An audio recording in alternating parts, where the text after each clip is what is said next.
Thank you, everyone, for joining us for our virtual author talk series tonight, brought to you by the New Haven Free Public Library. I'm Delaney Kelly. I work in reference and adult services at the Ives Main Library, and I'm excited to welcome our special guest this evening, Dr. Devon Price. Dr. Price is a social psychologist and professor at Loyola University. His research has appeared in journals such as the Journal of Experimental Social Psychology and the Journal of Positive Psychology. Laziness Does Not Exist, which was his first book, was released last year and discusses toxic American productivity culture. His writing has also appeared in Slate, Business Insider, Psychology Today, and on NPR and PBS. Dr. Price, how are you today? I'm doing good. How are you doing? Great. All right. I think you want to get started with an excerpt from your book, or? Yeah. We'll just dive on in, especially as people are still filtering in. So this is just an excerpt from the intro to the book. I know some of you whose names I recognize have already read the book, so you've already heard this, but I'm sure it's new territory for some people. So just a little quick 5 to 7 minute little excerpt from the introduction section of Unmasking Autism. When I moved to Chicago for graduate school in the summer of 2009, I had no idea I'd need to make friends. I was 21 years old, serious and socially withdrawn, and I truly believed I did not need other people. I had an eating disorder that had ravaged my digestive system and gender dysphoria that made me resent how other people saw me, though I didn't yet understand why. I didn't know how to approach people or initiate conversations, and I didn't care to learn because most interactions left me feeling irritated and unheard. The few relationships I did have were enmeshed. I took responsibility for others' problems, tried to manage their emotions for them, and lacked any capacity to say no to unreasonable requests. I believed something was fundamentally wrong with me. I seemed to be broken in ways I couldn't explain, but which everyone else could see at a glance. I spent several years languishing, working myself to the point of burnout, having emotional breakdowns, and Googling things like how to make friends in the middle of the night. Through it all, I never considered asking for help or sharing with anyone how I felt. I lived by a very narrow set of rules, and remaining independent and invulnerable was chief among them. Things finally began to change for me in 2014 on a family vacation at Cedar Point Amusement Park in Sandusky, Ohio. My cousin started talking to me about all the things he struggled with, how hard it was to relate to classmates, how adrift and overstimulated he felt. A therapist had floated autism as a likely explanation. Then my cousin pointed out all the autistic traits he'd noticed were common in our family. None of us could handle talking about our emotions and mostly interacted using a surface level script. We rambled on and on about the subjects that interested us, even if it bored others to tears. We were easily overwhelmed by change and rarely went out into the world to have new experiences or make friends. When my cousin told me all this, I felt dread. Though I was a psychologist, all I knew about autism was the broadest and most dehumanizing of stereotypes. Being autistic would mean I was broken. Of course, I'd already felt broken for years. The more I read about autism, the more things began clicking into place. I had always been overwhelmed by loud sounds and bright lights. I got inexplicably angry in crowds. Laughter and chatter could make me blow up with rage. When I got too stressed out or became overcome with sadness, I found it hard to speak. I'd hidden all this for years because I was certain it made me a joyless, unlovable asshole. Now I was beginning to wonder why I believed such awful things about myself. I discovered there was an entire movement led by autistic people who argued we should view the disability as a perfectly normal form of human difference. These thinkers and activists said our way of being wasn't wrong at all. It was society's failure to adapt to us that left us feeling broken. I found out there were thousands of autistics just like me who discovered their disability in adulthood after years of confused self-loathing. They had been forced to develop coping strategies to blend in, things like staring at a person's forehead to simulate eye contact, or memorizing conversational scripts based on what they had seen on TV. I noticed that there were clear patterns in which kinds of autistic people succumbed to this fate. Autistic women, transgender people, and people of color often had their symptoms ignored when they were young, or had their autistic traits interpreted as manipulative or aggressive. So did autistic people who grew up in poverty without access to mental health resources. Gay and gender nonconforming men often didn't fit the masculine image of autism well enough to be diagnosed either. Older autistics never had the opportunity to be assessed because knowledge about the disability was so limited during their childhoods. These systematic exclusions had forced an entire massive, diverse population of disabled people to live in obscurity. This gave rise to what I am now calling masked autism, a camouflaged version of the disorder that's still widely neglected by researchers, mental health providers, and neurotypical-led autism organizations. When I use the term masked autism, I'm referring to any presentation of the disability that deviates from the standard white boys obsessed with trains image we see in most diagnostic tools and nearly all media portrayals of autism. I'm also talking about any autistic person whose suffering wasn't taken seriously for reasons of class, race, gender, age, lack of access to healthcare, or the presence of other conditions. When an autistic person is not given resources or access to self-knowledge, and when they're told their symptoms are just signs that they're a disruptive, overly sensitive, or annoying kid, they have no choice but to develop a neurotypical facade. Maintaining that neurotypical mask feels deeply inauthentic, and it's extremely exhausting to maintain. It's also not necessarily a conscious choice. Masking is a state of exclusion forced onto us from the outside.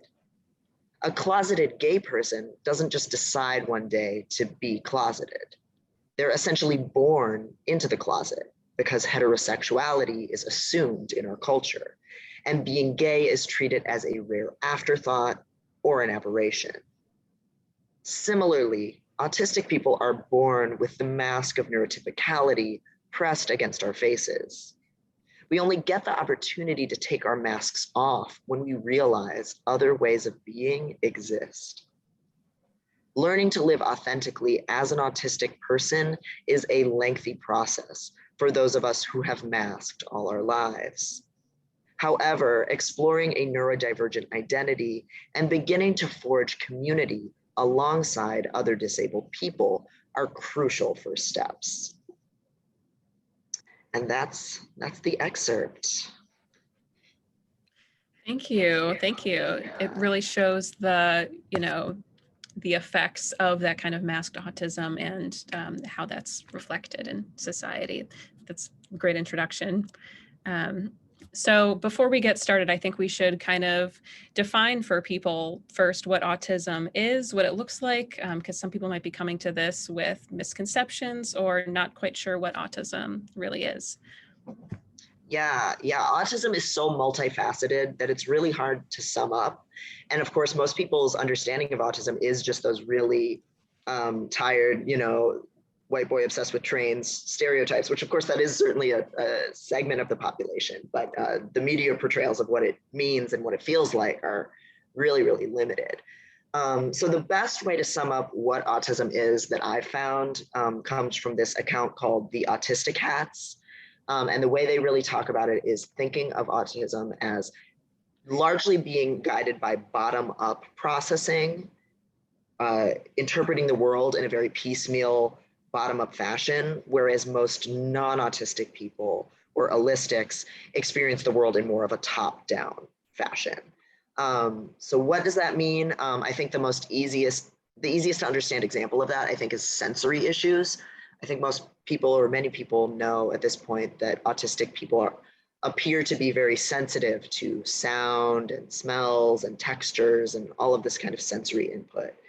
And what appears to be happening neurologically with that is one, autistic people don't filter out noise, junk data, junk sensory information as easily as allistic people do. So that's one factor going on there. And the second thing is something that neuroscientists call reduced global to local interference, which all that actually means is that a allistic, a non-autistic person, when they're experiencing reality, they have this kind of top-down reaction to their environment that they're experiencing. So, okay, I'm walking into a party, it's gonna be loud, I'm gonna ignore the background sounds, I'm gonna ignore the music, I'm gonna head straight to the person I wanna talk to, and I'm gonna ignore all of that noise, and I'm going to, be able to function in that party and context. And neurotypical brains generally do that without needing to put any effort into it. Whereas with autistic people, we have this thing called global to local interference, which just means all of the background data, all of the kind of piecemeal bottom-up data, the sounds, the smells, the person talking in the corner, the fizzing of the sound system that isn't wired quite right, somebody's overly stenchy perfume, all of those things are just kind of vying for equal attention in our sensory landscape. And so it's extremely exhausting to filter and to make sense of.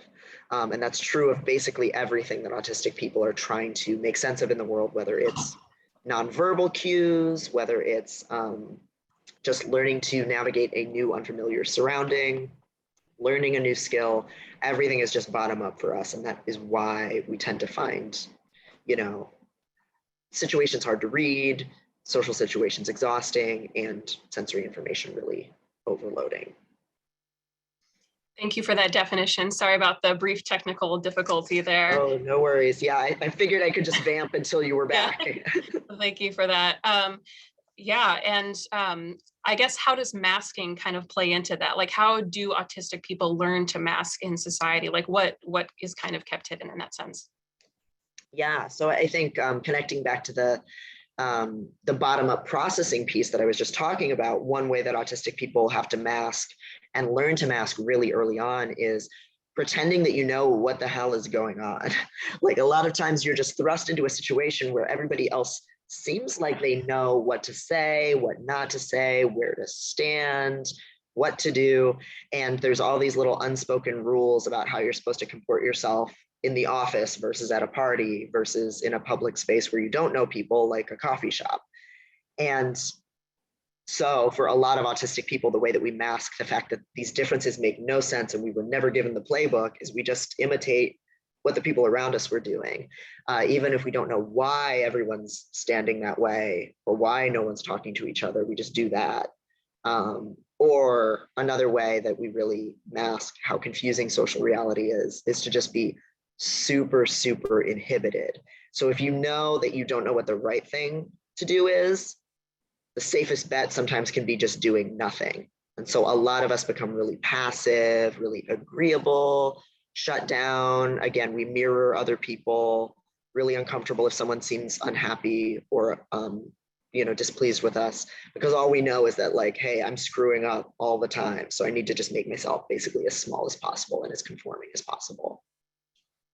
Right. And do you think I guess you allude to this in the book, is going through your life without necessarily knowing you're autistic because the mask is so deep? Right. Yeah. So most of the people that I spoke to for the book are people who they spent years and years of their life, decades, most of them, not knowing why they found being in the world so hard and relating to people so challenging and confusing. Which on one hand, that's the human condition, right? Being a human is very difficult, period. But for a lot of autistic people or masked autistic people, they just know that they need to hide how they actually feel and what social interactions feel like for them and what sensory overload feels like for them. So, taking my case as an example again, I didn't even know that I had sensory issues for a really long time. I just thought I like hated people. I just thought I was like a grumpy misanthrope because I just knew when I was in public, I was really physically agitated all the time. So I was masking my sensory issues by like being an asshole a little bit, but I was even masking it from myself, basically.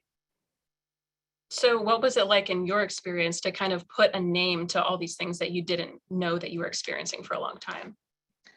It has definitely been a multi-year process with different stages.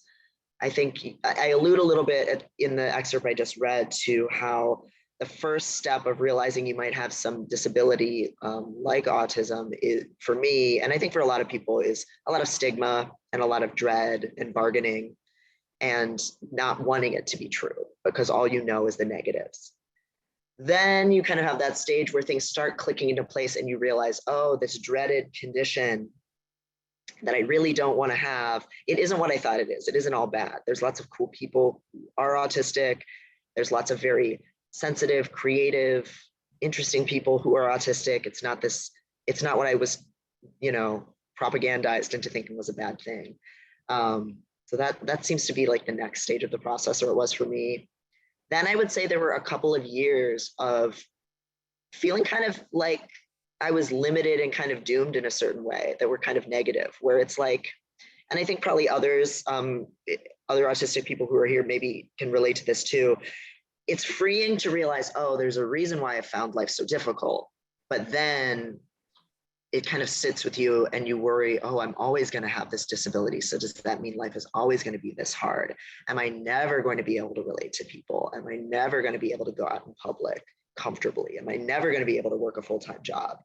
So then I was in that period for a few years where it felt like I now have this newfound understanding of myself, but it comes with all these limitations that can make it feel like I wish I didn't know. You know what I mean?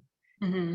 And now I feel like I'm in this final stage, and I've heard other autistic people talk about going through similar stages where you integrate it into all of the things that you are. So it's not that I am just autism or that I'm, that I can't have the kind of life that I want to have because I have sensory issues or because I get really socially exhausted. It's okay, this is a part of me. How do I work with it? How do I work with the fact that society is really ableist? How do I make that gel with all of the other aspects of how I see myself? How can you be autistic and an Aries, whatever kind of thing. And that has been the most comfortable place. And that's kind of where I end up in the book, talking about this idea of integrating your identity. But I think for most people, it takes years to kind of work through it like that. Right. It sounds like there's, the aspect of self-realization and then realizing that you have a mask, but then what comes after that? Realizing that you've been having this mask on for years. Yeah. And one person that I interviewed for the book, Heather Morgan, who's this autistic life coach, who I use a lot of her unmasking exercises that she does with clients. And I share those in the book and I talk about my own process going through it. She really stressed to me when I was writing this book, most people, if all they know is themselves with the mask on, they're going to be so terrified to take that mask off. And they really need to believe that that person underneath is someone safe and someone worth getting to know, who isn't going to be rejected everywhere they go, and is, that they're going to have a good life as their actual self. And so that was a really important thing to start off the book with, not only stressing how negative masking is and how exhausting it can be, and pointing to all of the data that talk about that, but also really encouraging the reader to think about what sides of yourself that you really enjoy did you feel like you had to hide. What are the peak life experiences you've had in your life where you felt really lit up with passion and joy that you'd like to be able to reconnect back to. Because it is such a paradox, like trying to get back in touch with your authentic self. Like, who is your authentic self? Which person in which period of time is that person? Like, being a human isn't that simple. And so knowing when you're being authentic is very difficult. But I think we all know when we're being inauthentic at the same time.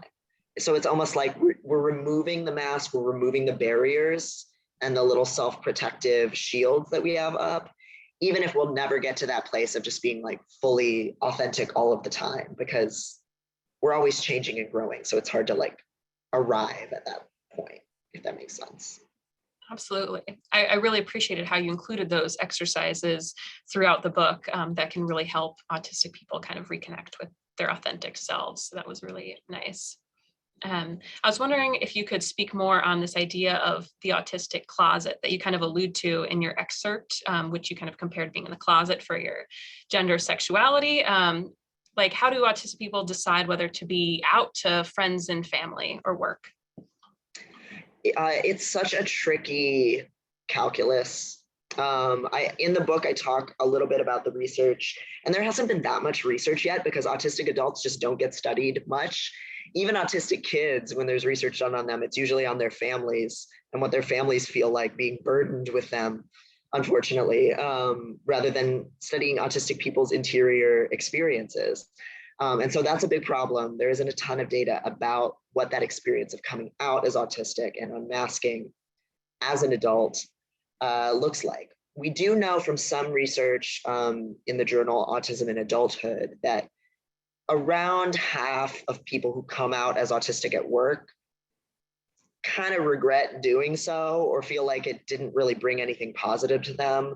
It's a sizable minority of people say that once they came out as autistic at work, then they felt like people were scrutinizing them more and looking for signs of what was off about them or wrong about them. Most people just say that kind of nothing happened. And so they weren't sure that it was really worth it. I really encourage people to think about cultivating the relationships and the situations in life where you do feel safe. And for most people, that's not going to be your workplace because that's just not how most workplaces are. And leaning into the friendships, the family relationships, the partnerships, the community spaces that you belong to, or the spaces that you share over some mutual hobby with other people, where you really feel comfortable letting your freak flag fly a little bit more and just being a little bit more relaxed and not conforming to really rigid neurotypical norms, and just doing all that you can to really nourish those spaces and nourish those relationships in your life. Because I just don't think it would be responsible of me to make it seem like everybody can just decide, oh, okay, I'm unmasking today, it's over. All of that's done. One, you don't unlearn reflexes like that easily. Decades of boxing yourself in, you can't really just like be free of at the drop of a hat. And even if you could, for most people, it wouldn't be safe, especially for Black and brown autistics, trans women autistics, fat autistics, anybody who's gonna get stares more in public for not conforming to neurotypical norms. You know, like I don't wanna, as someone who's had a relatively easy time being a little bit of a freak at work, tell people that they can as easily do the same, because I know that's not the case. So that's really how I talk about it. And thankfully, there have been a lot of autistic coaches and writers. Sam Dillon Finch is another one that I talk about in the book, who have done really great work building exercises for even how do you go about identifying who's safe to come out to. And I guess the last thing I'll say about this is that in queer history, coming out didn't used to mean coming out to the straight people in your life. It meant coming out to gay society. It meant joining gay society. It was like, you know, having like your coming out ball or your like cotillion or whatever, that you were like, you're on the market now. So I think we can think of it in the same way with autism, that you don't have to come out to everyone if that's not safe. You don't need to unmask around everyone if that's not safe. It's about finding your community and coming out and making yourself a member of that community. That's really the most important thing. Absolutely. I really like how you mentioned the importance of autistic community throughout the book and how that's a big part of, you know, just kind of coming to terms with your identity. All right, I see a question come in. Let's see. This is from Lena. How do you think this idea of masking can be considered or impacts the process of early diagnosis based off current DSM or medical understanding? While some of it has to deal with self-realization, do you hear anything about people getting diagnosis or authentic help from mental health professionals? Yeah, so there's a couple of layers there. I would say there are a few stories in the book and just a few stories from people I interviewed for the book that didn't make it in, of people having actually beneficial experiences with mental health professionals. It's really hard. The number of professionals who know much about autism, especially in adults, is incredibly limited. To the point where, like, some of the positive experiences, for example, one of them in the book, Thomas, is someone who struggled with a lot of addiction issues, and he didn't realize he was autistic until basically his ex-husband was at a conference, and at that conference there was a therapist talking about autism in adults and addiction, and it was only through this momentary connection of Thomas's ex-husband going like, oh my God, that sounds like my ex-husband and his experiences with addiction. I'm going to talk to this presenter and get him plugged in with a therapist. It was through that kind of networking that he was able to find a therapist who understood what autism looks like in adults and how common it actually is comorbid with addiction issues, and how to treat both those things at the same time, or treat some of the struggles that come with being autistic in a neurotypical world, I should say, rather than like treating autism per se. So little encouraging moments like that. I'm starting to see Heather Morgan, again, who did the unmasking exercises. She's about to start doing some trainings for other mental health providers so that more of them know about this stuff and how to walk their clients through this stuff. And, even just some of the people that I heard from while working on the book who had positive experiences, it was just things like, oh yeah, my therapist got 1 continuing education credit on autism in women or autism in people of color. And that made a world of difference, because that's how starving we really are for competent providers, that if somebody knows anything about it, it's like, oh my God, you're believing me and you realize I can be autistic and be a member of these groups. Like, that alone is unfortunately a breath of fresh air. And as to your first half of your question about how this is going to impact DSM and diagnostic stuff and medical understanding, oh gosh, it's like, I'm so torn. I don't even know if I want it to be better sometimes, right? Like, because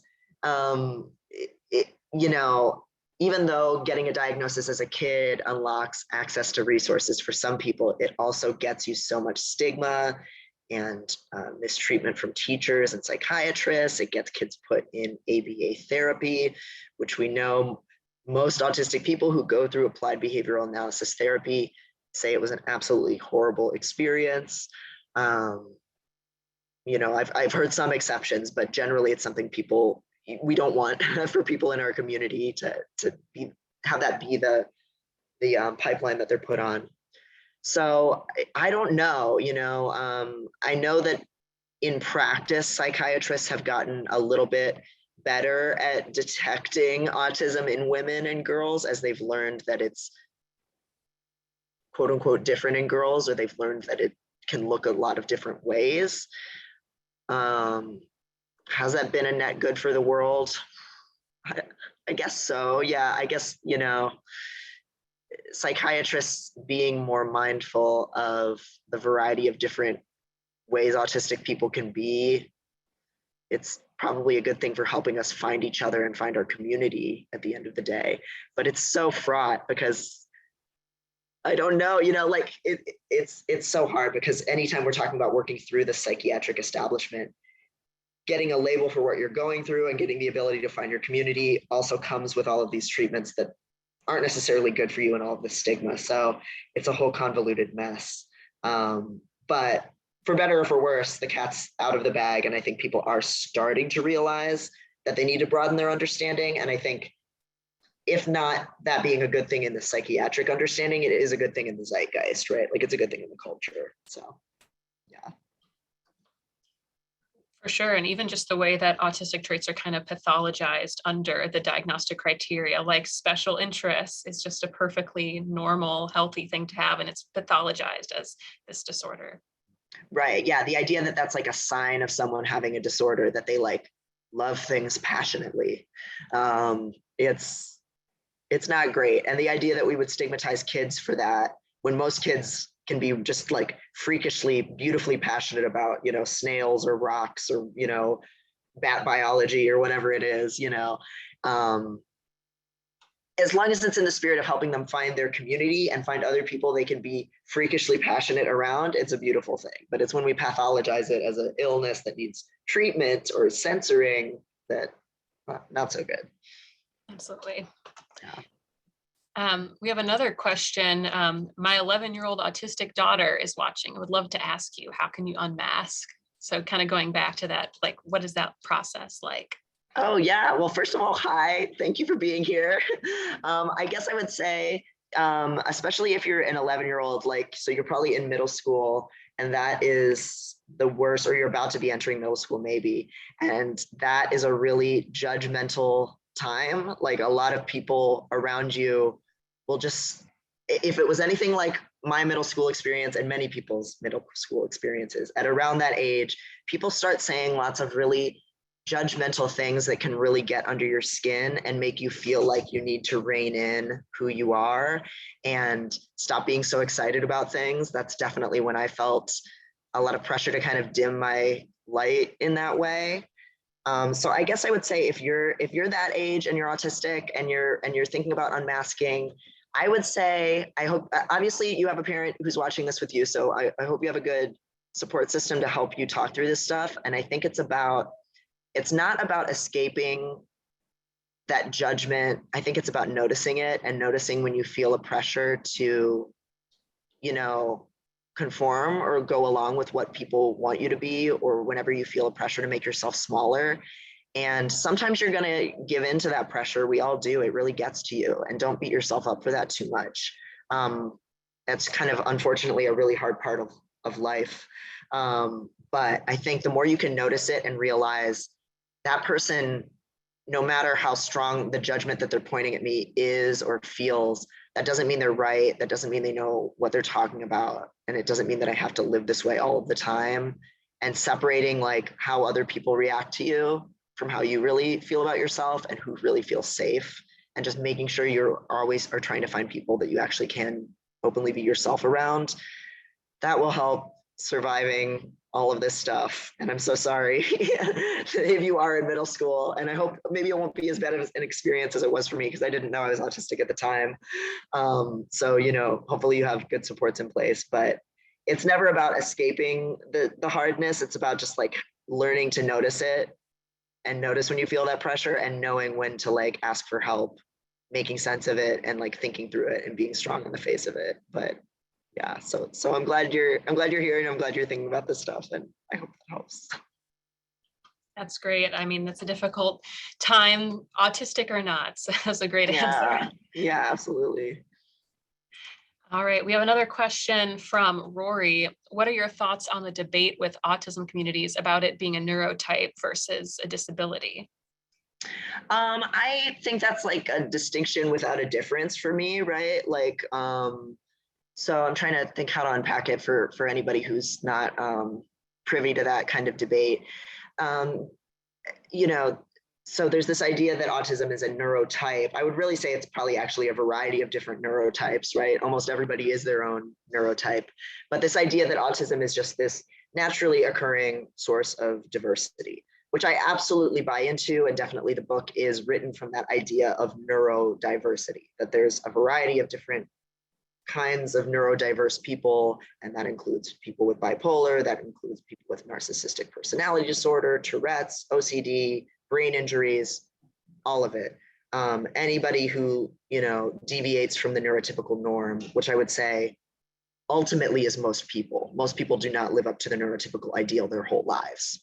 So under that view, yes, autism is a neurotype that is different from the norm that's like forced on you by society. And it's because it's different from that social norm that people are supposed to be, that it's a disability, right? And so there's this idea called the social model of disability, which I know some people here have probably heard of. This idea that the problem isn't what like condition you have that makes you disabled, it's society disables you by refusing to accommodate you or not having your needs in mind when they're building an event or a space. So one simple example of that is if you use a wheelchair, let's say you need a wheelchair to get around. If you live, let's say, in a rural area in a lot of farmland where there's like all these old farmhouses with steps everywhere and there's no elevators and there's no sidewalks that are paved, it's really hard for you to get around. If you're a person using a wheelchair in that environment, you are more disabled than someone who also uses a wheelchair, but let's say lives in a city where there's lots of really smooth sidewalks and elevators and ramps into most buildings. Of course, most cities are not actually like that, but let's imagine a city that actually was accommodating. If the world accommodates you, you're less disabled. Do you still use a wheelchair? Yes. Are there certain things physically you can't do? Yes, but it's both a source of like diversity. It's a thing that makes you different from other people. And because the world doesn't adjust for that disability or doesn't adjust for that difference, that you're disabled, basically. So I don't see those two things as like a debate. I think it's just, there's all of these ways in which we're different from other people. Transness, queerness, hair color, personality, preferences, whatever. And some of those things in the world, because the world isn't adjusted for it, we're disabled as a result, if that makes sense. Mm-hmm. That was a great answer. All right, we have another question from Sarah. Do you have any advice for an adult who had an autism evaluation with a therapist and the answer was essentially, I don't know? Are there specific types of therapy that you do or don't recommend for adults seeking a diagnosis? So I go into a whole long diatribe in the book about whether or not seeking a diagnosis is even worth it. So that would be my first question, is always, do you have the resource? Well, I have two questions basically always. Do you have the resources in terms of health insurance or money and access to get assessed? In your case, multiple times potentially, because it is often a very expensive process. And then second, what would you like to have come out of a diagnosis? There's plenty of worthwhile reasons to pursue a diagnosis. For example, if you need the legal protections for housing discrimination or employment discrimination, things like that, educational accommodations at university, something like that. If that's the case, completely reasonable and necessary often to pursue a diagnosis. But if it's for a reason like, then I'll feel better, or then my family will finally be nice to me and believe that I'm having a hard time. If it's for reasons like that, I would encourage people to question whether a piece of paper actually will give you that. So if you've gone through that decision tree and you've said, yes, I have, the money to get an assessment, or it's covered by my insurance, and yes, the reason that I need an assessment, it's worth it for me. It's worth it to go through all of that. It depends where you live. If you're coming in from the East Coast and you're able to travel to various cities along the East Coast, you'll probably be able to eventually find an assessment professional who has worked with adults before. I would grill any place that you pursue, ask them, what tools do you use to assess autism, and see if they use ones that are, for adults, or if they're giving you assessments that were designed for children, which unfortunately most of them still do, even if you're an adult. Ask them like what level of expertise do they have, diagnosing or assessing autism in women or in people of color or in, specifically Black people or Asian people or whatever your experience is. People are often afraid to grill their mental health providers. So that's why I say all of this, like, really, you're the one paying, $3,000 to $5,000 for this stuff potentially. So don't be afraid to ask these questions. And if they're defensive, that tells you something about their outlook and their respect for you. Beyond that, ask autistic people around you, join a local autistic self-advocacy network chapter and ask around for where people went and what their experiences were. At the end of the day, a lot of people have a really negative experience. A lot of women in particular have to go to get assessed multiple times.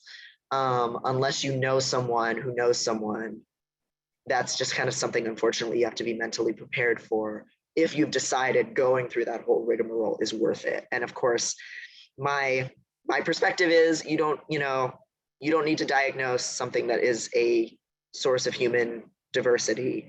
If it's just a question of feeling valid or something like that, you can get that from joining the community and from self-exploration.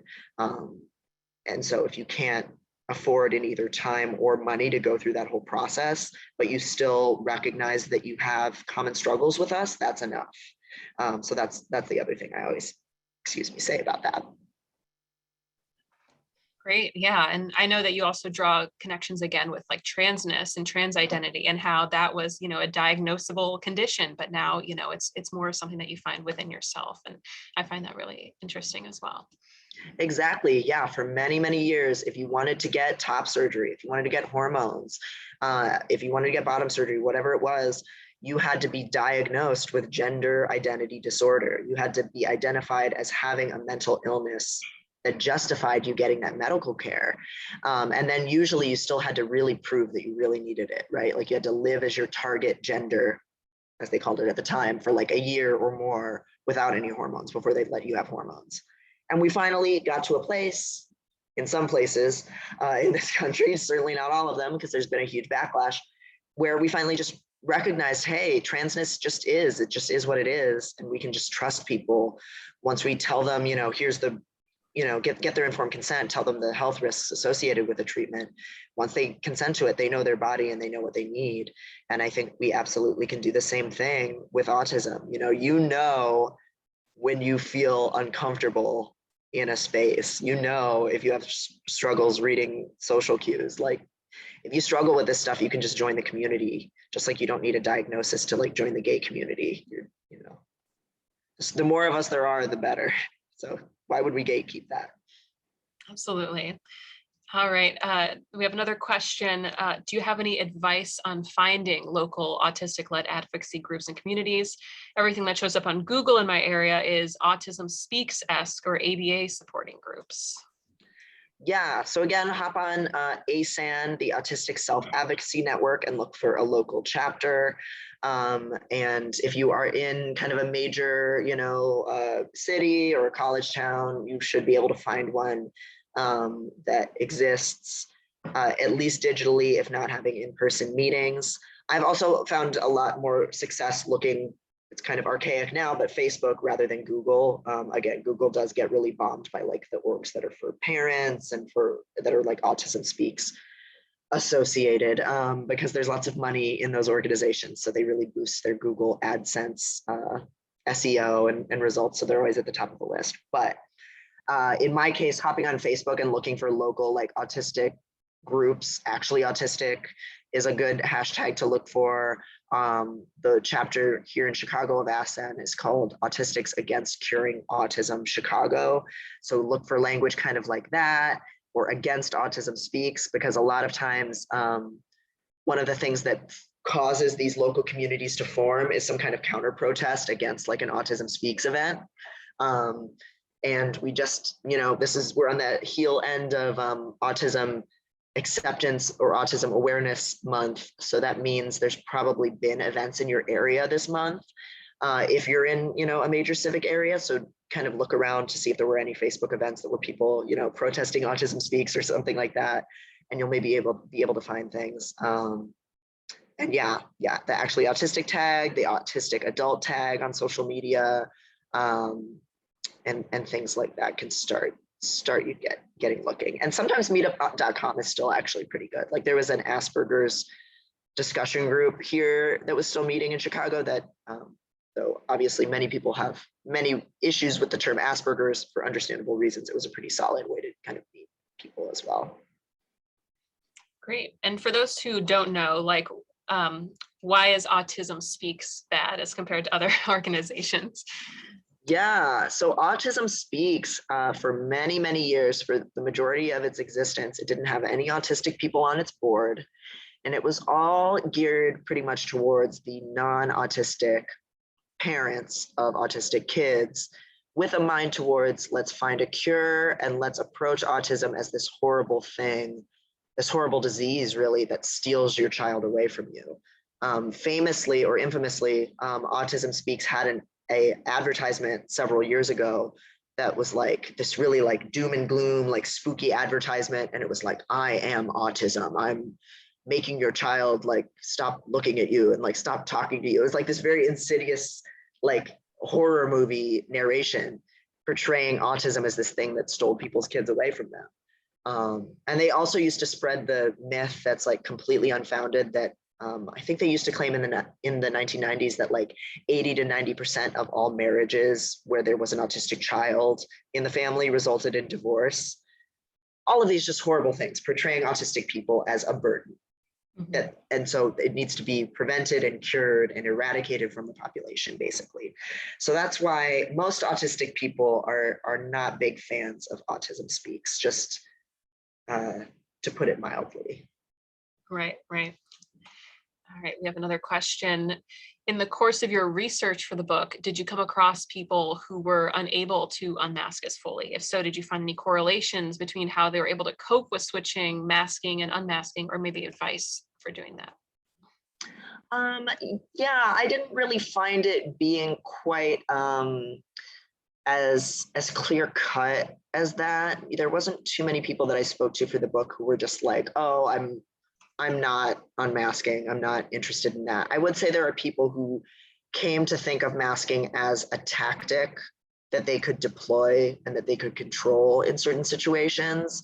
So people who work in sales or acting or some kind of, or political activism sometimes, people who or journalism even, work where you're really interfacing with the public and you really need to kind of charm someone or make them feel comfortable or at ease or persuade them or get them to listen to you or listen to them, whatever it is. Those were the people that I would sometimes hear talk about learning to turn masking to their advantage rather than it being this really exhausting false self that was unpleasant to wield all of the time. There's certainly some people who see it as, okay, I've had to develop this really great acting skill. I'm a social chameleon. Like, I can use that. And I even talk about in the book my own experience with that professionally and learning to kind of take some of the tools that you learn from masking, and once it's no longer obligatory in every facet of your life, you get to choose when to play pretend a little bit more. But again, it comes down to when and where is it safe to stop pretending, and that's the other big factor. If you're in, a majority white institution as a Black man, it's going to be way harder for you, for example, to unmask, or a Black woman.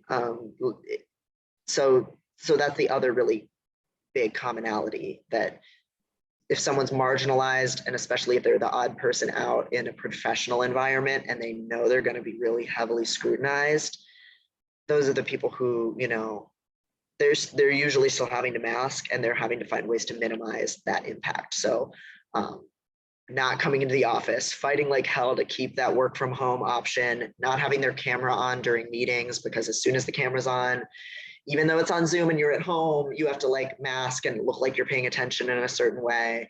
And that there's definitely trends. It definitely falls along issues of like gender and race and other marginalizations. Who feels the most pressure to perform in that kind of environment?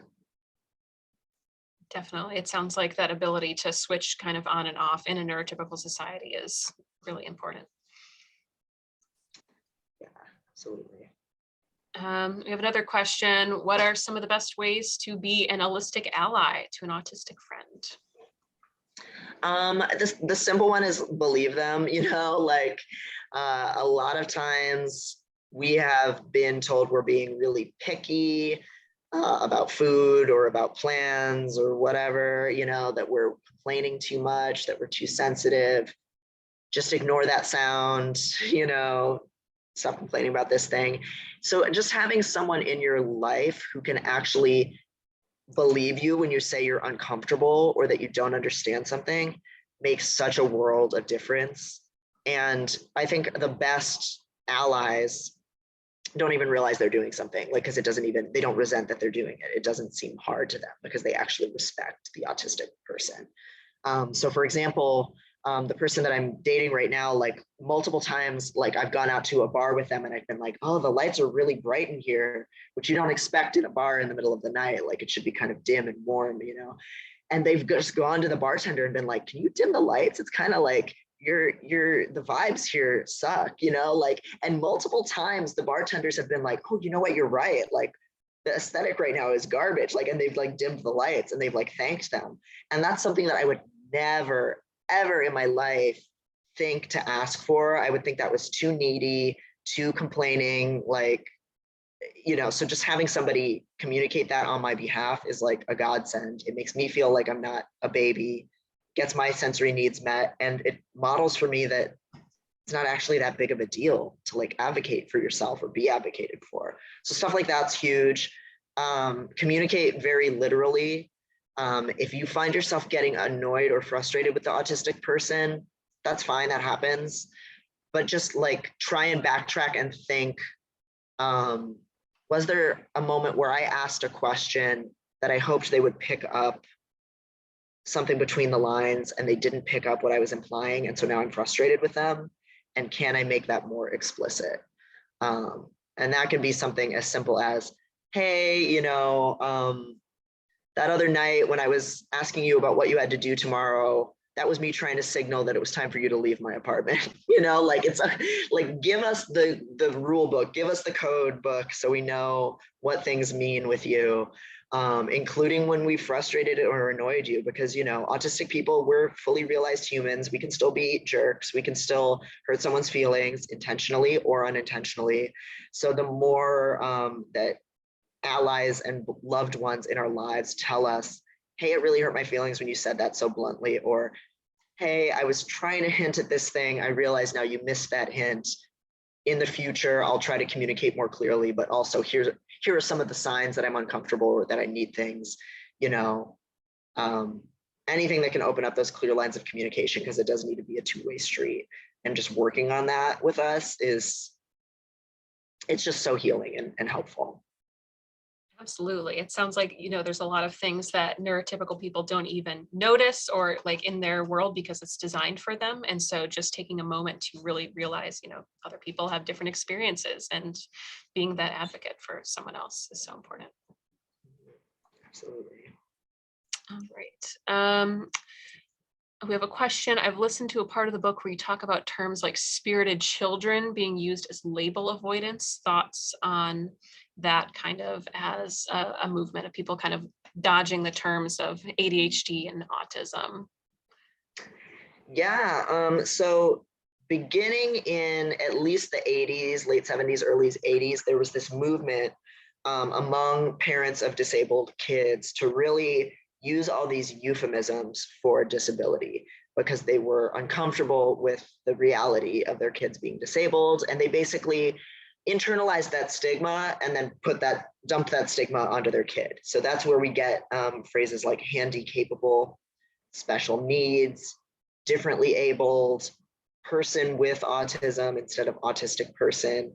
And these labels all exist to create a distance between the person and the structural or societal barriers and inequalities they're facing, and trying to kind of erase that and put it's like just covering it up with like little sparkly paint to like make it cutesy instead of acknowledging that it's hard. And unfortunately, a lot of politicians really grasped onto all of that stuff in the 80s and 90s, and they started using that phrasing too. And people still complain about it now as like PC culture gone wrong, when it's like disabled people by and large never wanted to be called special needs. Like they never wanted these cutesy little euphemisms, like just call us disabled, just call me deaf or blind or autistic or whatever it is. You don't need to be cutesy and weird about it. So yeah, I talk in the book about another example of that with autistic kids, which is parents labeling their kids a spirited child, or indigo children is another one. That's kind of the more like hippie dippy kind of like crunchy granola parent version of, oh, my kid's differently abled or handy capable or whatever.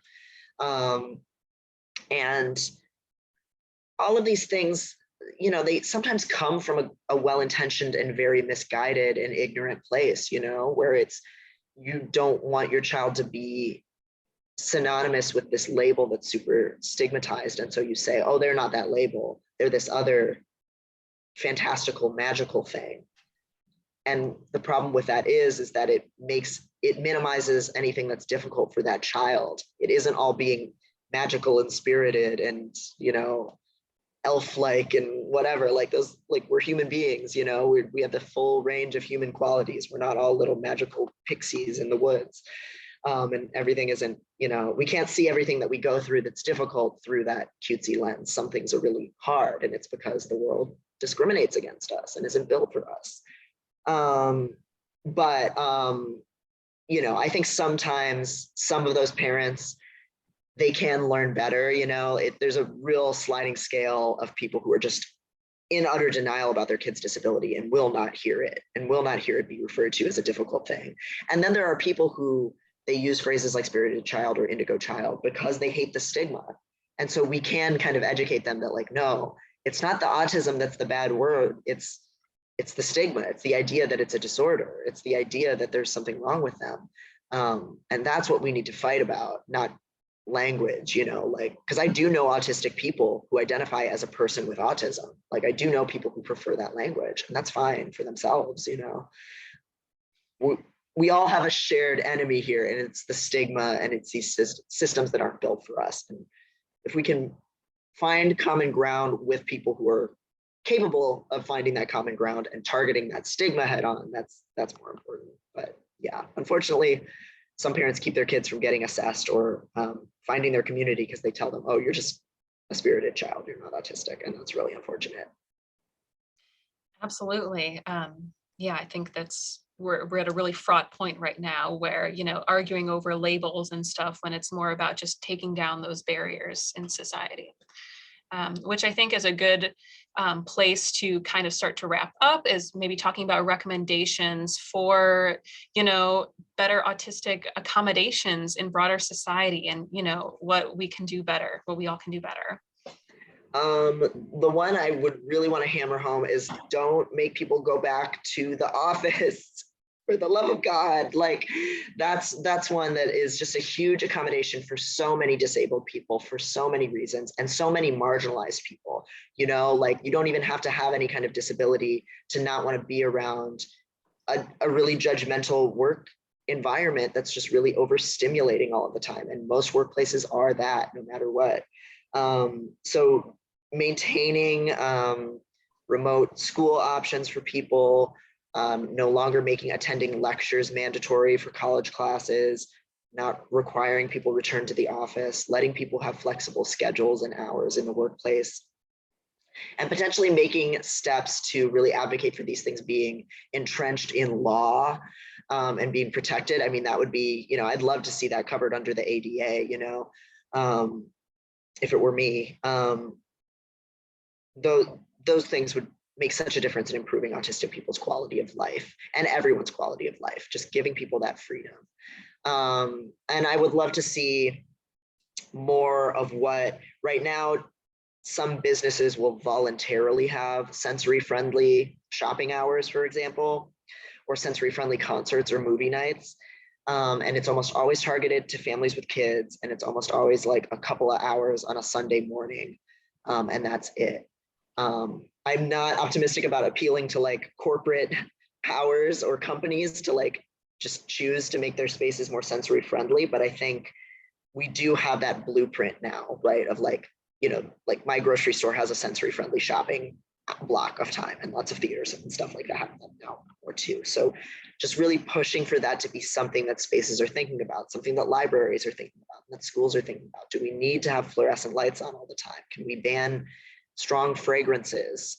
You know, can we keep having a mask mandate, for example? Anything we can do to kind of help protect disabled people. Unfortunately, I think that's going to be something that has to be really a grassroots effort, and people organizing and demanding it. Autistic people, our allies, parents, family members, everybody who realizes that they can stand to gain from that stuff. That's great. Yeah. And what I keep hearing over and over with your talk is, you know, just feeling comfortable asking for help and receiving that help in return. Being an advocate for one another is just so important. And I think that's a great takeaway in terms of autism advocacy. Yep. And it's so much easier when we ask for these things or demand them together. When we join forces and really show how many of us are here and do need these things and have been excluded. And then especially when we also have people who recognize they share some common interests with us, whether it's parents, allies, other marginalized people, people with other disabilities, joining forces in that, then we all stand to benefit. Absolutely. And that's a great place to end on for tonight. So thank you all for joining us today. If you'd like to read Unmasking Autism, we do have it at our library in our branches. You can request it today after this talk. We also have Dr. Price's other book, Laziness Does Not Exist, available for checkout as well. If you like this talk, you can also come and check out another author event we have going on May 19th with a local best-selling author, Tochi Onyebuchi, about his latest book, Goliath, which is set in New Haven. It is an in-person event, but make sure you register ahead of time so you can secure your spot. Today's author discussion was made possible by gifts to the New Haven Free Public Library Foundation. If you enjoyed the program, please consider making a donation at nhfpl.org/donate to help support the collections, programs, and services of the library throughout the year. Thank you so much again, Dr. Price, for joining us today. And for our viewers, have a good evening. Thank you. Thanks, everyone.